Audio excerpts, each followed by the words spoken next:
You see, here's the thing. Larry is a professional videographer, retired from the state of California.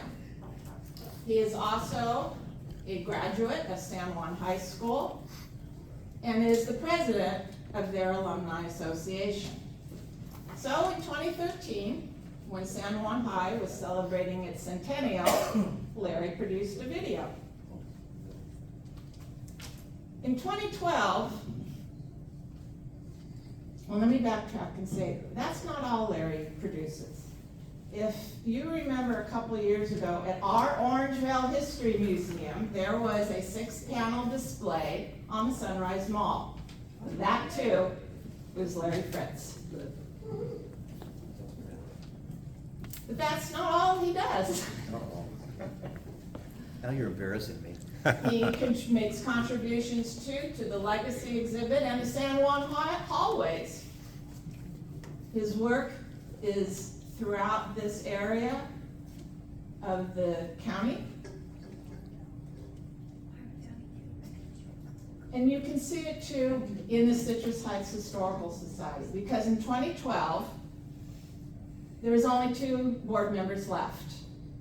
So we went to the community and we had a meeting. What are we going to do? And up steps Larry to become president and bring the Historical Society back. Because quite frankly, we may not be here if it wasn't for Larry Fritz. And I am so pleased to introduce the president of the Citrus Heights Historical Society, because I am very proud of what this man has accomplished. And I advise you to listen carefully, because he has a few surprises for us in the Citrus Heights history you never knew. Larry Fritz.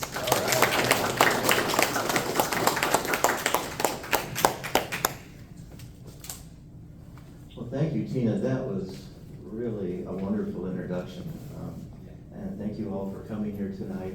And I had a very pleasant surprise. 3 of my board directors are here tonight. I wasn't expecting them, but we have Laura Melvin here, raise your hand, and Jerry Still, and his friend Stacy, and then Dick Cowan, who's our treasurer in the back.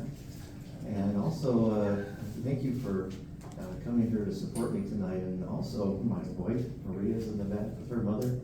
So, wow, this wonderful introduction and all the support now. I'm just feeling great. But now, I want to know about these rumors that I am hearing that Orangevale has beachfront property. You've heard that? I can tell by, okay, yeah, I've heard that too. I think this guy over here is the one who's starting the whole thing. The giant lake in the Central Valley, that the shoreline came right up here to Orangevale. Well, I have a little bit of an issue with that. And the issue is that if Orangevale has beachfront property, while you all are sitting here on your beach chairs, us lowlanders in Citrus Heights are drowning in 75 feet of water hanging out with the seaweed. Thanks a lot, Laura. But I've learned recently that there's actually a little bit of truth to this. Because after living in Orangevale for 35 years, my wife and mother-in-law and I just moved back to Citrus Heights, not too far from where I grew up. And where we live now, Cripple Creek runs right through our backyard.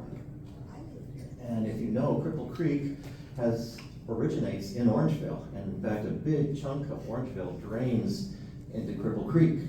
And then Cripple Creek drains into our backyard. In the past 2 weeks, your runoff has been flooding my backyard almost every day. Thank you very much. So on that note, I have a little anecdotal story just to poke fun at you a little bit. I hope you don't mind. And that story begins with your very own Wilma Gum. Now, Wilma grew up just a stone's throw from here on Beach Avenue, just on the other side of Greenback. And she grew up here in the 1930s, and she attended Roberts Elementary School. And about 50 years later, Wilma wrote a book about her experiences in Orangevale. Has anybody read My Yesterdays by Wilma? It is Tina, yes, Mark, great. It's a wonderful book. It will really take you back in time.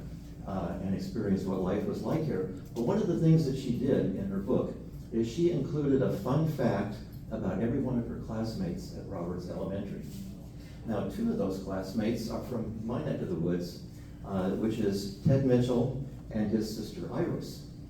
Now, what Wilma wrote about Iris is she said that Iris always wore men's clodhopper shoes. And those are Wilma's words, men's clodhopper shoes. And of Ted, she wrote, Ted never wore shoes at all. No matter what the weather was like, rain or shine, how cold it was, he came to school barefoot.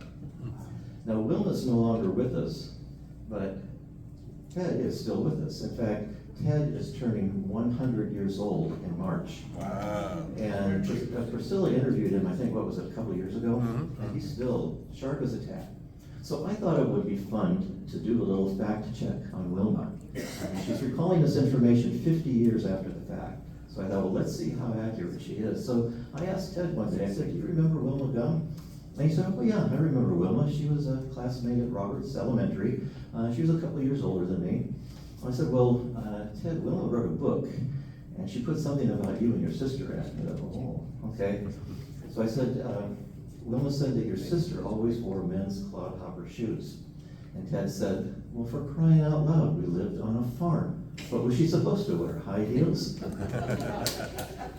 So that's one for Wilma. And then I said, Ted, Wilma said that you never wore shoes at all. No matter what the weather was like, you came to school barefoot. And Ted said, well, I never liked wearing shoes. And my parents said, if I didn't want to wear shoes, I didn't have to. So there's two for Wilma. But now where we're going with this is that conversation with Ted brought back some memories. And he started telling me what it was like walking down Greenback Lane in the 1930s on his way to school. And one of the things that he remembered very distinctly was walking by the Colbaker property. Now, the Colbakers had property just east of Fair Oaks Boulevard. Yeah. Just there. On the north side, their property is where Mount Vernon Cemetery is today. On the south side is where their house and their barn were. And the barn, according to Ted, was so close to the road that when old man Colbaker was shoveling the manure out of the barn, Ted said he shoveled it right into the middle of Greenback Lane. So now, if you're walking to school barefoot, that's something that would catch your attention. But what Ted said next really caught my attention. He said, you know, I always knew when I got to Orangevale, when I saw this big pile of manure in the middle of the road. I thought, oh my goodness, this is a story that needs to be told from the Citrus Heights point of view before somebody else tells it coming from the other direction, which is I always knew when I got to Citrus Heights. So, you know, and you've heard the story now from the correct point of view. I always knew when I got to Orangevale. So, let's get serious. Citrus Heights had a Native American presence, but in all my research and things that I've read, I've never read about any interactions between Native Americans and the first Europeans that came here in Citrus Heights. So I'm thinking they must have left before the Europeans arrived. And I don't know why they left. I mean, maybe they were looking for beachfront property somewhere. Yeah. But we know that they were here because they left their kitchen utensils behind. This is Richard Kniesel, who owned Kniesel's Auto Body, and this is a grinding stone that he found on his property off of Sunrise Boulevard. And according to Ted Mitchell, these were not uncommon to be found in Citrus Heights. And he said, in fact, the farmers, they were very popular with farmers because they had a use for them. Apparently, the gates on their corrals were very wide and heavy. And so what the farmers would do is they would sink one of these in the ground, and they would put the post that the gate would pivot on right in that hole. And then the gate could pivot on the post in the hole there. So they were good at finding second uses for things. So now moving on to our European history, Citrus Heights started out as a truck stop, basically, or a series of truck stops. Now, I know this looks a little anachronistic here, it's a little modern, but we didn't have truck drivers or trucks, we had teamsters and freight wagons. And they were hauling supplies from Sacramento to Auburn, where the supplies would be distributed to the gold miners who were up in the mines. And it was between Auburn and Sacramento, it was a 36-mile trip, and so it took 2 days, and so they needed a place to stop overnight. And so roadhouses sprang up along the way. The first one was at the 12-mile mark, and the last one was at the 18-mile or halfway mark. And then in between the two, there was a 14, 15, 16, and 17-mile house. So there were 6-mile houses altogether, and these pretty much form the boundaries of Citrus Heights today. The 12-mile house is right on the very western boundary. 18-mile house is on the very eastern boundary of Citrus Heights. Now the thing that I just noticed recently is the location seems to be skewed a little bit too close to Sacramento.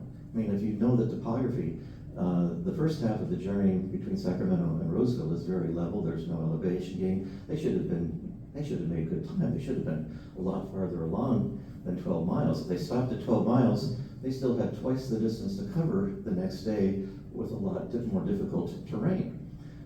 So what are they doing stopping there? I researched a little bit. I couldn't find anything conclusive. I just found some, possibilities. I heard that they had a little bit of rush hour traffic and getting out of Sacramento. That could have taken some time, or loading their wagons, or perhaps they, I know it took a little while to hitch up a team of horses. So that perhaps they had to do that the first day, but maybe they didn't have to do it. They let their team hitched up so they could get an earlier start the second day. But all things being equal, and my estimation is they should have been able to make a better distance that first day. I mean, I think that the mile houses are just a little bit, they should be another 5 or 6 miles farther away, which would mean the Citrus Heights would be 5 or 6 miles to the northeast, which means Citrus Heights should really be in Granite Bay, which means that we would have beachfront property. So I'm going to continue to research that. We need to find this out. Now, the freight traffic on Auburn Road continued for about 15 years between 1849 and 1864, though. The Central Pacific Railroad that was building the western half of the Transcontinental Railroad starting in Sacramento, they were going east. They reached Roseville in 1864, and at that point all the freight traffic on Auburn Road just disappeared because they were shipping by rail instead. Now we still have one of the mile houses with us today. It's the 14-mile house. It's on Auburn Road, and it's one of the points of historical interest in Citrus Heights. It's been modified a little bit. A second story has been added to it, but it's still an interesting building to look at. There's a little parking area there. If you want to stop and take a look at it, you can park. There's an interpretive sign, and if you do stop there, make sure you go out to the back of the building because the tank house is still there.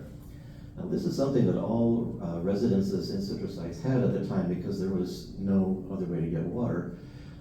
Everybody had a well. You had a windmill that you would pump the water up into the tank, and the tank is what gave you water pressure. And when the roadhouses went away and people stayed and started to do farming, this is the only water that they had, which was enough for domestic use. You could maybe have a small vegetable garden, a few fruit trees, but it was not enough to irrigate crops. And so during this period, for about 60 years, all the farming in Citrus Heights was what they call dryland farming. You only grew what you could grow with rainwater. And so that limited what could be grown in Citrus Heights, and it was basically wheat or hay. Wheat was a pretty big affair because you needed a lot of specialized equipment and a crew to harvest it. And in the early days, this wheat harvester here was pulled by a team of horses. And later on, they would be pulled by tractors. But the way they worked was that they had a header, which was on the left. It would pull the wheat up into a sickle bar that would cut the top of the wheat off, draw it up into the harvester, where the kernels of wheat would be separated from the chaff, and the wheat would fill the bags. When the bag was full, it would be sewn up, thrown over the side, and then out the back. Somebody would pick it up. Now, hay, on the other hand, was a much simpler affair. It was only a two-man operation, and you could you would cut it, let it dry, rake it up, and then bale it, and you could have hay. Now this worked out really well, even though it was limited, because wheat is a staple for human food, and the hay was for cattle and horses, and it was a horse-driven economy at the time, so hay was in big demand. In fact, Ted Mitchell, the way he describes it, he said they didn't have gas and gas stations, they had hay and hay barns. And so hay was a very big item. And this is what Citrus Heights looked like in terms of the property boundaries at the time. Most of the farmers bought these, what they call quarter section of property, which was 160 acres, and that's what they would farm on. Until in 1910, there was a developer named Walt Traynor who came along, and he started buying up those 160-acre farms, and he would subdivide them into 10-acre parcels for people to have a small family farm. This is the first parcel that he bought, and it's a 400-acre parcel that he divided into 10-acre lots, and he gave it a name. He called it Citrus Heights, and this is how we got our name. Prior to that, the community had been known as Sylvan, which I'll kind of get into later, but he didn't think Sylvan was very marketable or sexy, so he came up with Citrus Heights. In fact, I just thought of this, Dick. You lived on this area? Yeah. Yeah, the first area here. And this is Greenback is on the north, San Juan is on the west. And then what Walt did was he just continued buying up pieces of property. This is the first one that he bought here. And then when he bought the next property, he called it Citrus Heights Edition number 1. And then he bought another property and Citrus Heights Edition number 2 and 3 and so on. Now at this point, I kind of wondered, well, what is he doing here? I mean, does he have a business strategy, or is he just buying property at random that's available? Well, the answer to this comes from his advertisement in March 1910 newspaper. This is the first parcel that he subdivided. And if you notice, there's a little wavy line at the bottom. And so if we zoom in on that, you can see it says Sacramento Sierra Railway. And elsewhere in the advertisement, it says the Sacramento Sierra Railroad has been graded along the southern boundary of Citrus Heights and will be running trains into Sacramento within the present year. This is 1910. And bringing Citrus Heights within 20 minutes of the state capitol. So now what is this Sacramento Sierra Railroad? Well, coming out of downtown, you have the Northern Electric that was headed up towards Marysville, and then splitting off from the Northern Electric, you have the Sacramento Sierra Railway. And Sacramento Sierra ran over the top of Del Paso Park. It ran right through where American River College is today. And then it ran through Carmichael, Citrus Heights, and Fair Oaks, basically along the line of where Madison Avenue is today. Now, if we look at where Walt's properties are on this map here, in fact, you can kind of already see them, it's outlined, but to make it clear where they are in relation to the railroad, those are the first 5 properties that Walt Traynor bought. So he's buying properties that are right on or near this proposed Sacramento Sierra Railway. Now this railway continued on for a long ways. It was supposed to go, I think, all the way up to Georgetown. So it went through Orangevale, and here it is going through the eastern end of Orangevale. Now, if you look at near the bottom in the middle, it's kind of fuzzy, but it says Orangevale Bluffs. There's something going on down there that I thought we could just zoom in on for a minute, and there it is. There is Orangevale Town Site. Like, this is downtown Orangevale. I've always wondered, where is downtown Orangevale? Every time I go by that sign on Greenback, where is it? But here's the Orangevale town site, and there's the proposed railway, and there is also a proposed depot. Now, the orientation might be a little confusing because they drew the map, north is off to the left, so I'm gonna rotate it 90 degrees on its side, and now it has a true north-south orientation. And that's what Orangevale town site with the railroad we're supposed to look like. Now, thanks to Mark, who told us about the UCSB aerial photographs, I found an aerial photograph of this area from 1928. And you can see on the photograph, there is the railroad bed. So it was graded just like Walt said it was. But not only that, but you can see the grading for the roads in the town site. So it looks to me like they were developing the town site at the same time as the railroad, which would mean that maybe the town site was never developed because the railroad never went through. That's right. So anyway, we come to another ad for Walt Trainer's parcels, and this one now is just a month later from the one you saw before. And this time he's saying the Sacramento Sierra Railroad roadbed is completed now, but notice he's not saying anything about when the trains are going to start.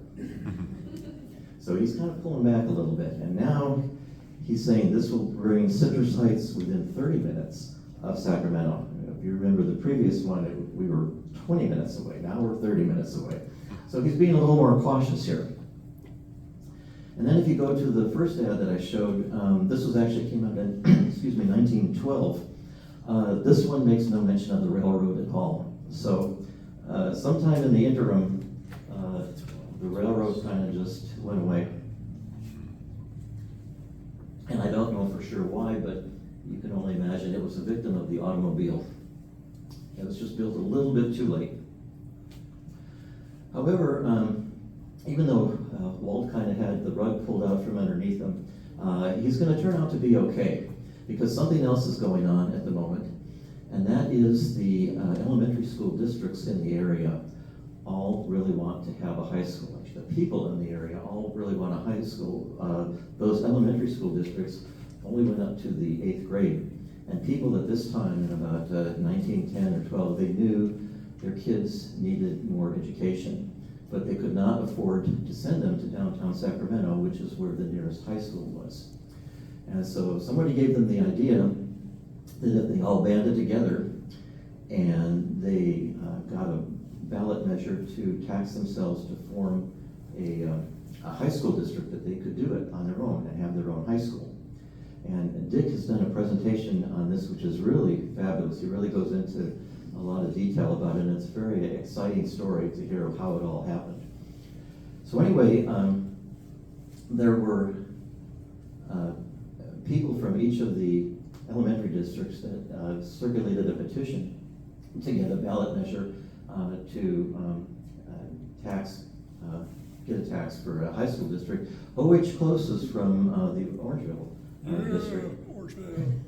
So he circulated the petition in Orangevale. Now, he was a recent college graduate. He was training to become a teacher.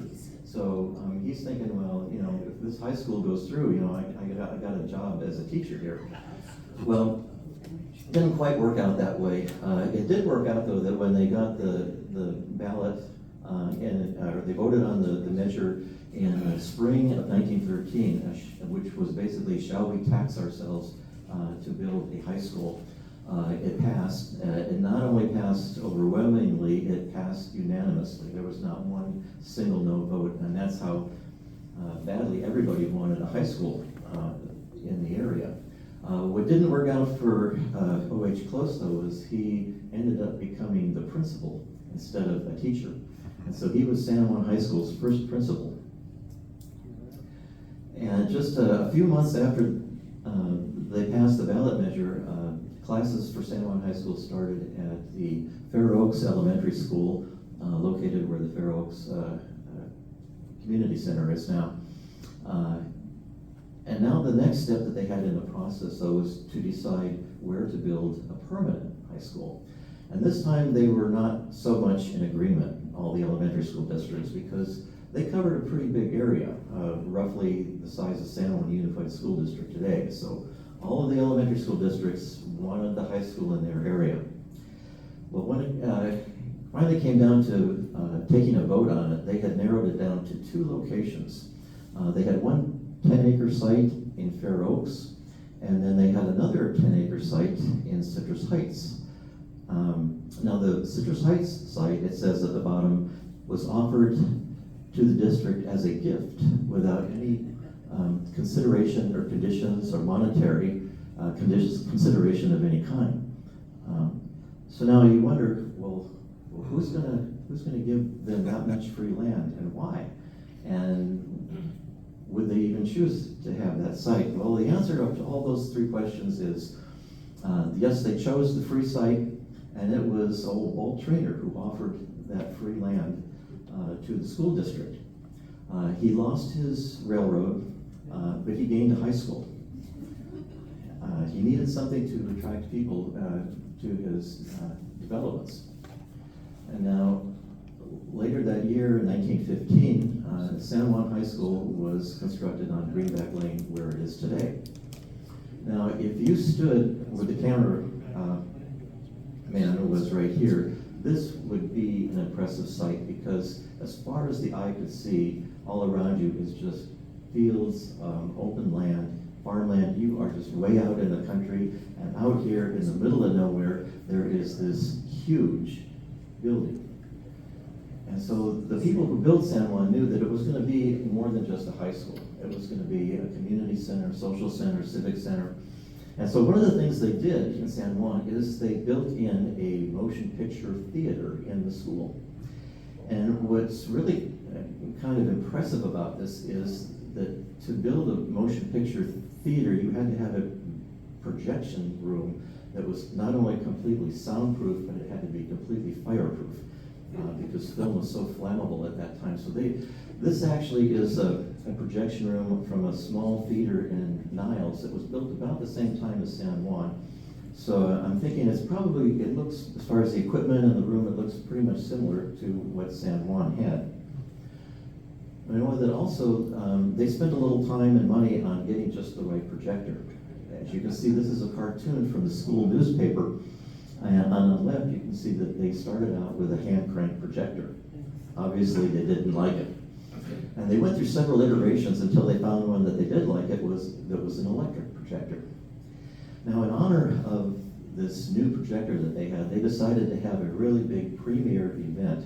And so they got a first-run theatrical motion picture, The Last of the Mohicans, and they had a big movie night where they invited everybody in the community. And according to the school newspaper, they had to have 3 separate showings of the movie to accommodate everybody who came. And there was about 675 people who came to see the movie, according to the newsletter. And to put that in perspective, there was only about 100 students at San Juan at that time. So this was a big community event. And if you notice, it says music and songs are supplied by orchestra. Even though this was a silent films are meant to have sound. They have a musical score behind them, and so the San Juan Orchestra is the one who provided that. So I think Walt did pretty good. I think his investment of free land really paid off. But there's more, because about the same time, something else was happening too. And that is, there were some entrepreneurs back east who wanted to promote the use of the automobile, and they kludged together existing roads such that somebody in an automobile could drive from New York to San Francisco. And they called it the Lincoln Highway. Now, the Lincoln Highway happened to go right through Citrus Heights and Auburn Boulevard. And so if you look at where Walt's original 5 parcels are that he bought, they're all down here. But he must have been doing pretty good, because he went on to buy at least another 12 farms and parcels. But look at where they are now.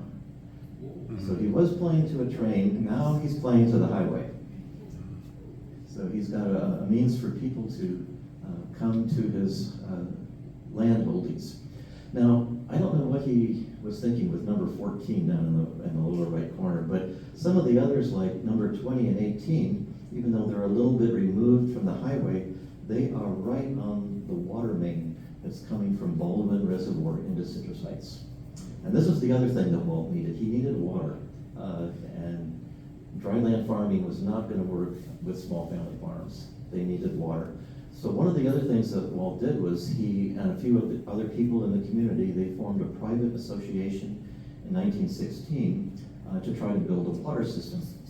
But this only lasted a few years, and I'm pretty sure it was because they discovered it was going to be a very slow process building a water system pay as you go. They needed upfront capital to just build it. And so in 1920, they formed a public agency, the Citrus Heights Irrigation District. And being a public agency, they were able to issue a bond.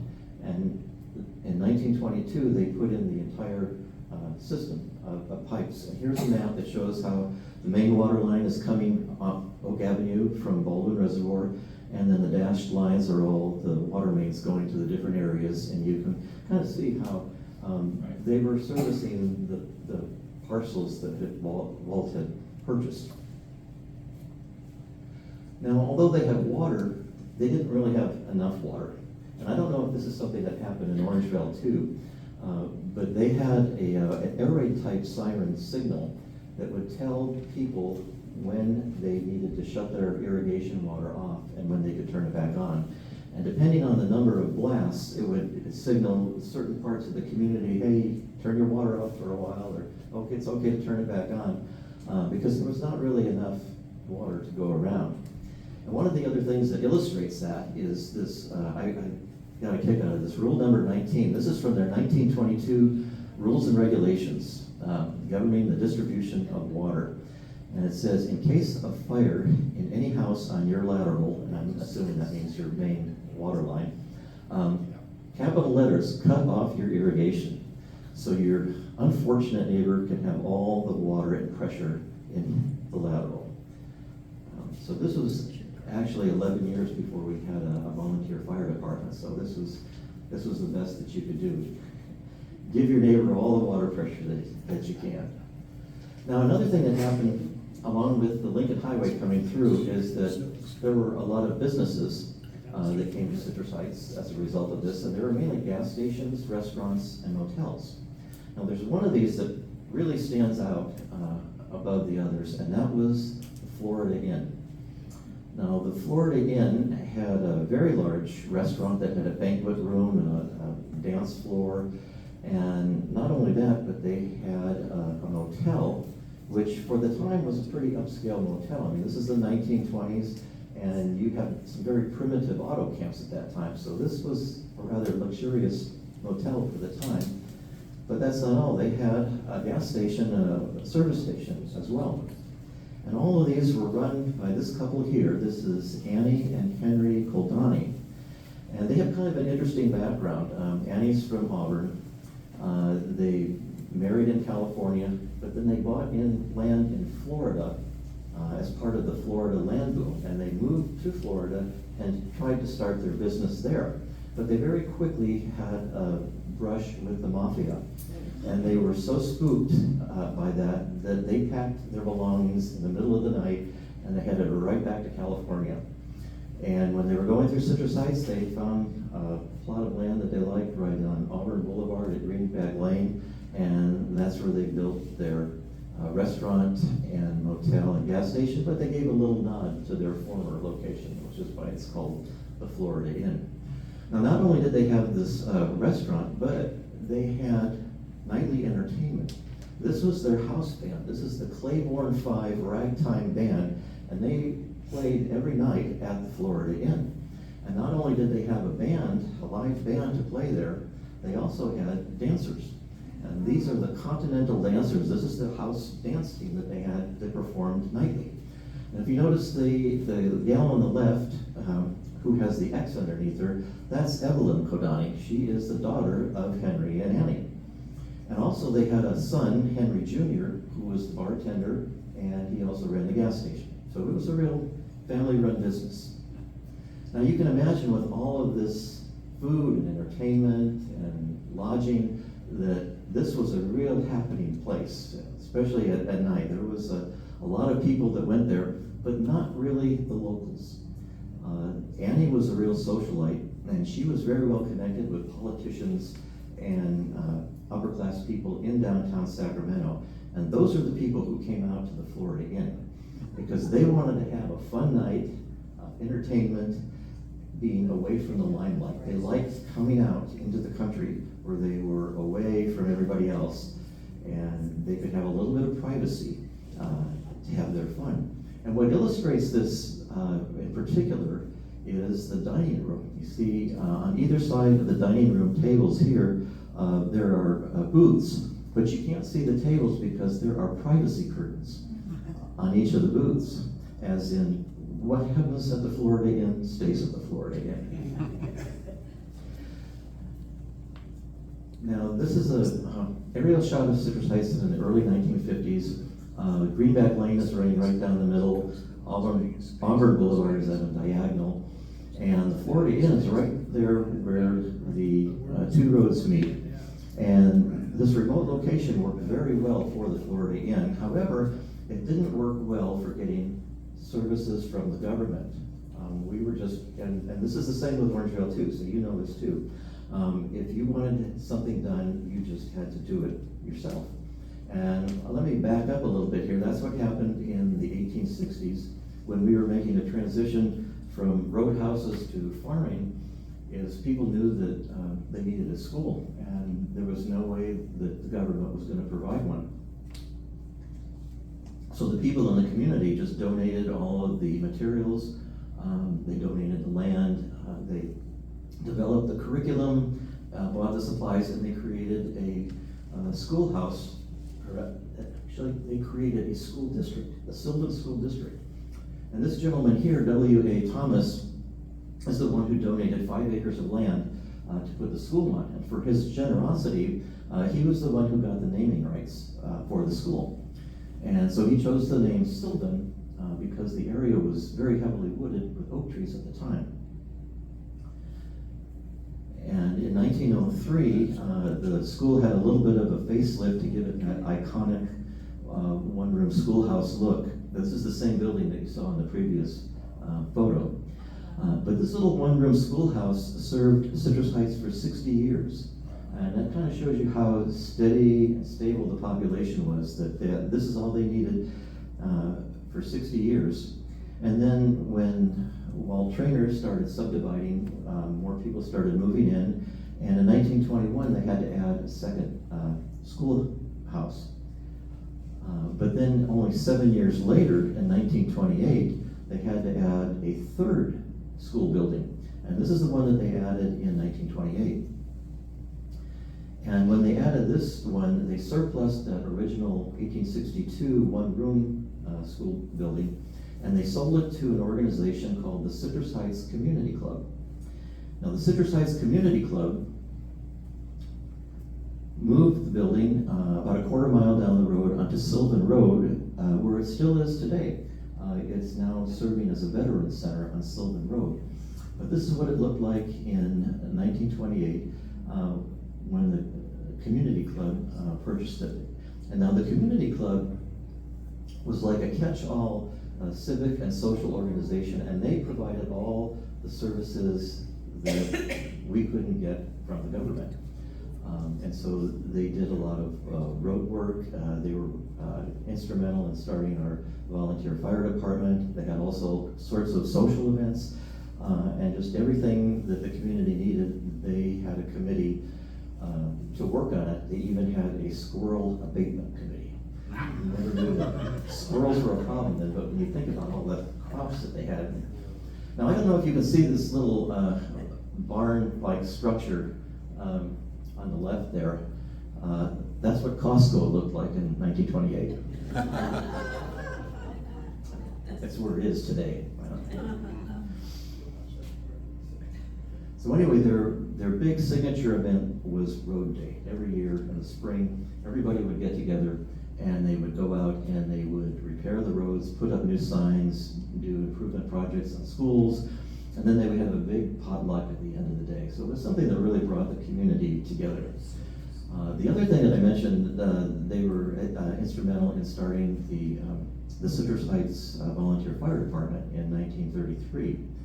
Now, out of the fire department came two of the most recognizable volunteer organizations in our community.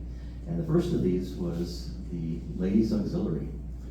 And they existed during World War II. They were trained as firefighters, and that's what they did. Now, normally, during World War II, there were ladies auxiliaries in every community. But mostly what they did was they had social events to raise money in support of the war effort. And these ladies did that too. Here's a advertisement for a card party to raise money. Although I'm sure that the money that they're raising is probably going to go to purchase fire equipment, because they also spent a lot of their time putting out fires. And they did this for 5 years, and mainly they were not, going to sit around and watch somebody's house burn down. I mean, they were going to step up, and they didn't let a gender barrier or a training barrier get in their way. They just did what they needed to do to serve in the community. Now, they gained a lot of national recognition for what they were doing, because it was very unique for a ladies auxiliary to do this kind of a thing. They lasted until 1947, when there was a big industrial fire, and several of the ladies were injured in fire, and they thought, okay, we're volunteers, we're not equipped to handle this kind of thing, so they quit after that.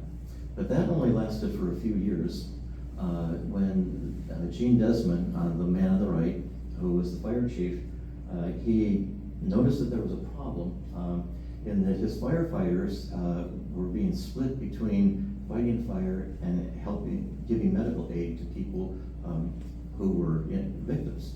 And he wanted to be able to focus just on fighting fires. But there was no EMTs around. There's nobody that would provide emergency medical service.